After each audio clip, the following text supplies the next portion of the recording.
JCPS students and parents met with a message from schools this morning, warning of significant delays in bus pickups and drop-offs today. This after 87 bus drivers called out. The drivers posting on social media saying that they are fed up with their work conditions and student behavior and plan to take action by calling out today and Monday. JCPS, as you know, has struggled with transportation issues all year. You'll remember it started on the first day when some buses were hours late for pickup and drop-off or never showed at all. A JCPS spokesperson told us it's in regular contact with the bus driver union leaders, saying the worst case scenario today would be the cancellation of affected bus routes.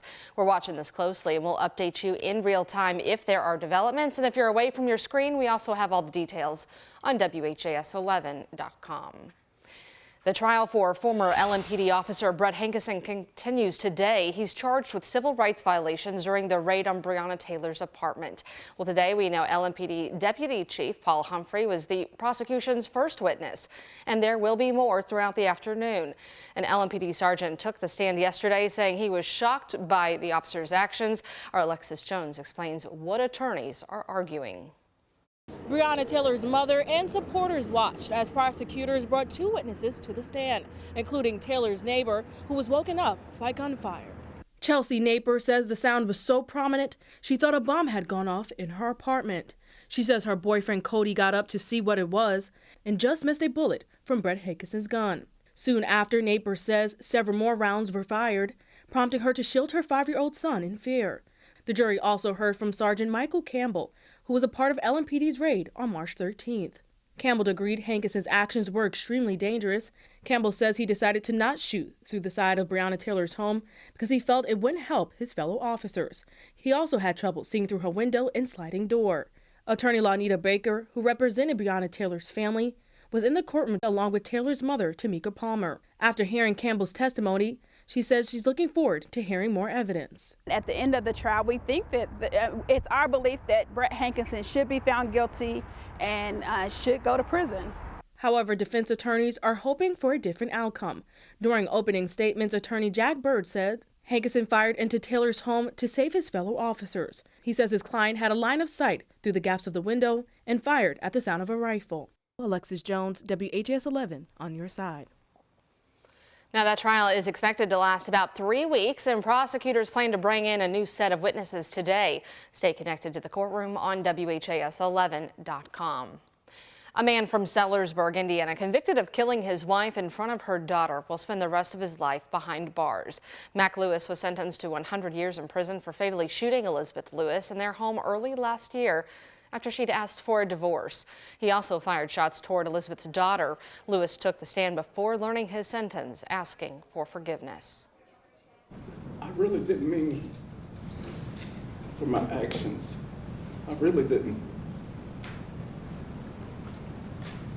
You know, everybody thinks I'm a monster, but I'm not. It was an accident. I watched that statement that the perpetrator gave on April 1st. And of all the lies and kind of twisted statements he made that night, he got one thing right. It should have been him. Lewis was found guilty of murder, attempted murder, and 3 counts of criminal recklessness. Today, rescue crews continue searching for a man trapped after a building collapsed at Eastern Kentucky's coal plant. Authorities said Alvin Nees is the missing worker buried under tons of debris. They're using canines, cameras, and listening devices to try and locate him. His daughter sharing those photos of him, saying she'd love if everyone would remember his name in their prayers. One man, identified by the Martin County Judge Executive as Billy Daniels, died in that collapse. On Thursday, authorities said they found his body but are unable to remove it from the rubble. We're hearing complaints from people in West Louisville over terrible odors they say they've been living in for months now.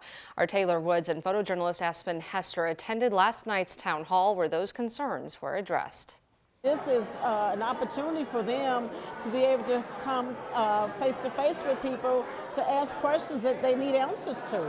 District 5 residents in Louisville's West End are fed up with the odor they've been smelling for several months, and now they're taking their concerns to Councilwoman Donna Purvis's town hall.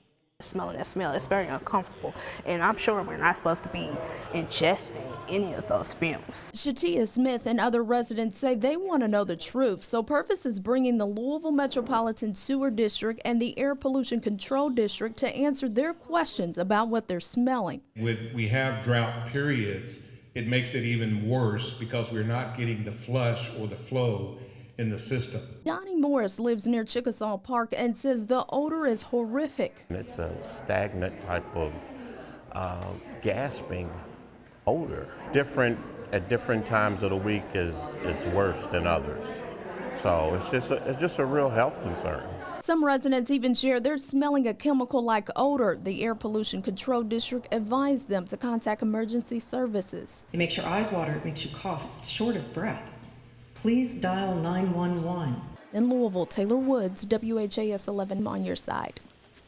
Well, if you are smelling what you think is a sewer smell, you can contact MSD at the number there on your screen.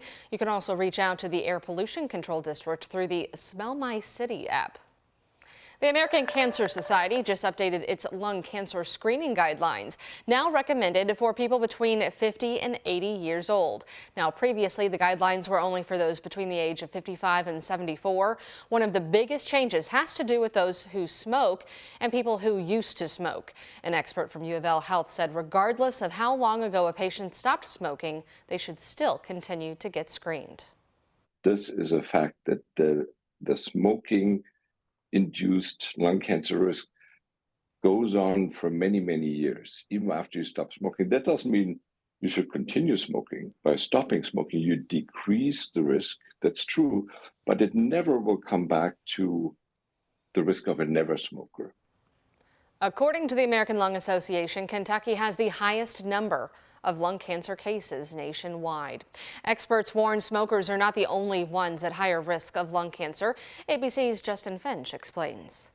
About 60 million Americans are exposed to high air pollution levels every year.